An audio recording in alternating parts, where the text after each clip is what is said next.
It looks like they are now having a new battleground.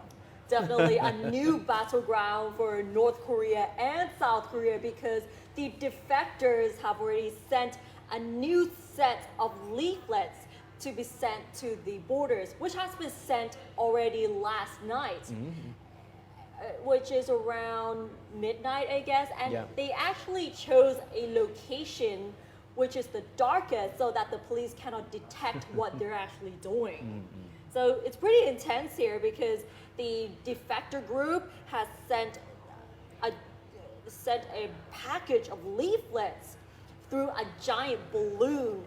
And besides the leaflets, there's also a poster with pictures of Kim Jong-un and Kim Yo-jong as well, including anti-government messages on that poster as well. So the group said that they have sent 20 balloons last night, which carries 500,000 leaflets, $1 bills, as well as SD cards, probably containing South Korean news and series at the inter-Korean border area called Paju. So we can say that it's the latest movement from the group after North Korea blew up the inter-Korean liaison office last week. It's a continuation of what they have been doing over the years anyway. But this time, the North Koreans are not going to take things sitting down.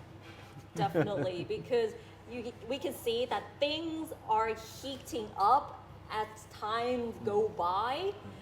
So basically, but despite the tensions here, South Korea doesn't really agree with the defectors sending leaflets over the border because the Unification Ministry called for a halt to such leaflet campaigns over the border because sending such leaflets is going to hurt the relations between North Korea and South Korea. And besides this, there's also a small group of activists who gathered together and held a rally in the inter-Korean border area to urge the government to take actions in order to stop the defectors sending propaganda leaflets over the border.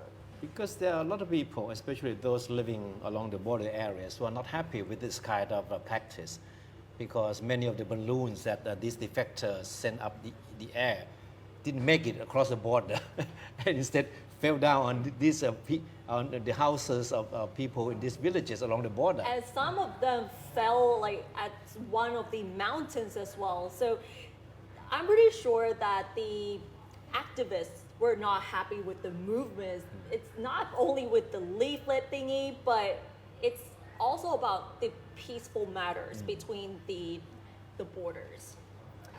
Yeah. And what's really coming up in South Korea? Are they going to do anything in retaliation?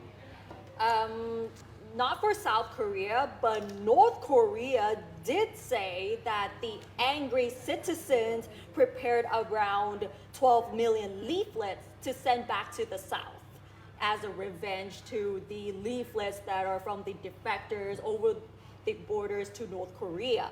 But what we can see now is that we haven't really seen the leaflets yet, but we can see that they've reinstalled the loudspeakers on the border near the DMZ to blare propaganda messages.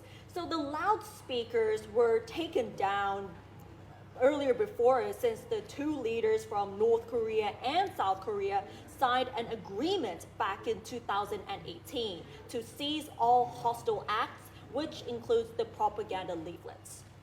We were there at the border watching some of these loudspeakers. It was not music that they were blaring out. No. They were propaganda, very harsh words against the North Korean regime. So that's why the North Korean authorities have not been very happy with this kind of thing. And basically, the loudspeakers are to blare such propaganda messages. And the word blare here in many media outlets, it seems like it's kind of annoying for certain people too. But designed to be annoying.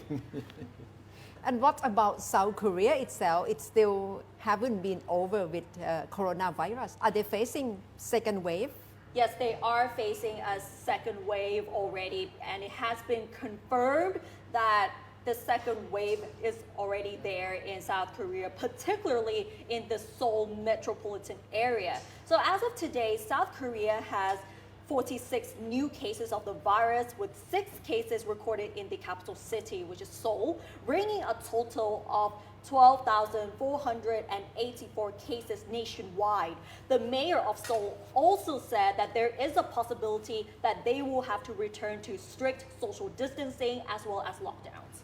So many challenges are facing that South Korea has to cope with. Definitely.